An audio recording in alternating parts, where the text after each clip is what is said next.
Nous sommes heureux de partager avec vous cette parole de l'appel des premiers disciples. Nous sommes Claire et Mathieu, nous habitons à Saint-Hilaire-Saint-Mémin et nous sommes mariés depuis 25 ans. C'est vraiment l'appel qui a bouleversé notre vie. Écoutons cette parole. En ce temps-là, comme Jésus marchait le long du lac de Galilée, il vit deux frères qui jetaient leurs filets dans la mer. Jésus leur dit : « Venez à ma suite et je vous ferai pêcheurs d'hommes. » Aussitôt, laissant leurs filets, ils le suivirent. Alors ce qui nous touche en premier, c'est de voir que Jésus est l'initiateur de la rencontre avec ses pécheurs comme avec nous. Il marche vers nous, il nous voit, il nous appelle dans nos vies comme dans celles des pécheurs de Galilée. Il se fait proche de nos préoccupations et à la fois, il ne semble pas s'y arrêter. Il vient à leur rencontre pour les appeler. Il ne met pas de conditions. Venez à ma suite. On se demande pour aller où? Il leur dit encore, je vous ferai pêcheurs d'hommes. Les apôtres ont dû être bien surpris et se demander ce que ça voulait dire. Et pourtant, leur réponse était immédiate et radicale.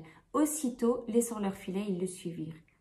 Quelle qualité incroyable a dû être cette rencontre, cette qualité qui les a touchés en profondeur. Les apôtres posent alors cet acte de confiance absolue et ils le suivent. Alors dans la Bible, vous savez, il y a plusieurs appels pour suivre Jésus, pour suivre Dieu. Et notamment, on peut penser à Abraham. Et c'est toujours quand Dieu appelle pour quelque chose de plus grand. C'est pour ça qu'il dit « Quitte ton pays, ta parenté, et moi je ferai de toi une grande nation, et je te bénirai. » Et Abraham part. Alors dans nos vies, on peut voir deux grands types d'appels. Les grands appels comme voilà le sacerdoce, la vie religieuse, un célibat accepté, et puis le mariage. Et puis aussi, il y a ces petits appels dans notre vie quotidienne qui nous aident à quitter nos peurs, nos replis sur nous-mêmes, certaines de nos certitudes, nos manques d'écoute. Voilà.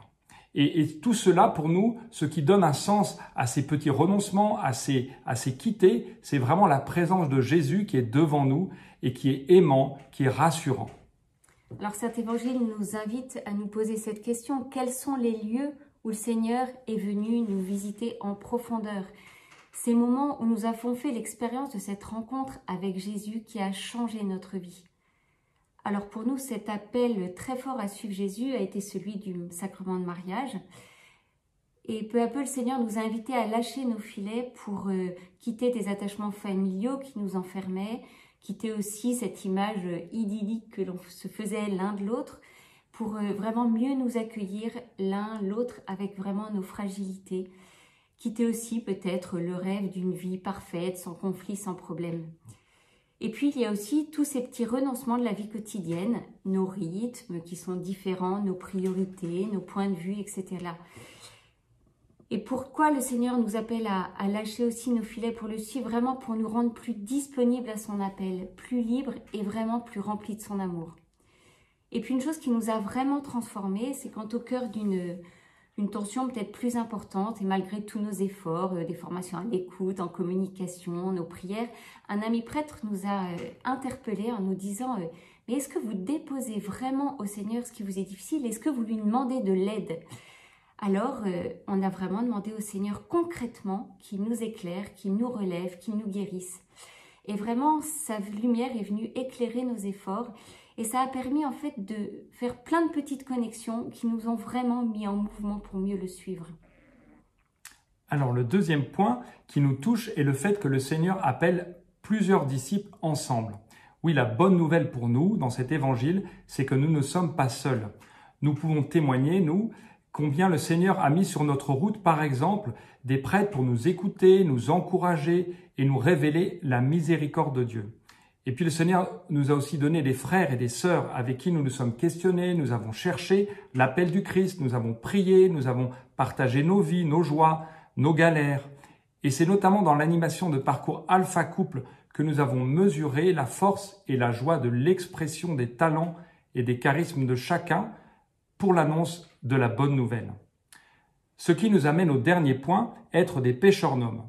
En acceptant de suivre Jésus, les pécheurs vont se mettre à l'école de Jésus pour l'annonce du royaume. Et d'ailleurs, Jésus le dit, c'est pour cela qu'il est venu, pour mettre un feu sur la terre et pour que nous collaborions, nous, à cela. Alors Jésus veut donner un sens nouveau à notre vie. Il veut nous faire, nous aussi, pêcheurs d'hommes. Il veut que nous gardions nos talents, mais il va leur donner une force nouvelle, pour une vie nouvelle avec lui, avec Jésus. Et là, c'est encore Jésus qui est à l'œuvre. Il dit « Je vous ferai pécheurs d'hommes ». C'est donc bien de lui que nous recevons cette force d'aller témoigner de l'amour dont il nous aime, du soin qu'il prend dans nos vies. Alors cela, nous ne pouvons pas le garder pour nous. Et c'est vraiment le pape François qui a éveillé en nous cette dimension. N'ayez pas peur d'aller porter le Christ en tout milieu jusqu'aux périphéries existentielles. Alors une petite anecdote, on a été amené à aller rencontrer des passants dans la rue pour écouter leurs ressentis sur l'amour, l'église, la sexualité. Pas très facile en ce moment. Et puis le moment venu, revêtus de nos gilets jaunes marqués good sex, rose, pardon, de nos gilets roses, good sex, oh my god, nous n'en menions vraiment pas large. Et pourtant, nous avons été vraiment profondément touchés, bouleversés parce que nous avons entendu ce que nous avons échangé. Profondément touchés par cette soif d'amour, cette soif d'une rencontre personnelle que les gens pouvaient nous exprimer. Et oui, vraiment, le Seigneur était là.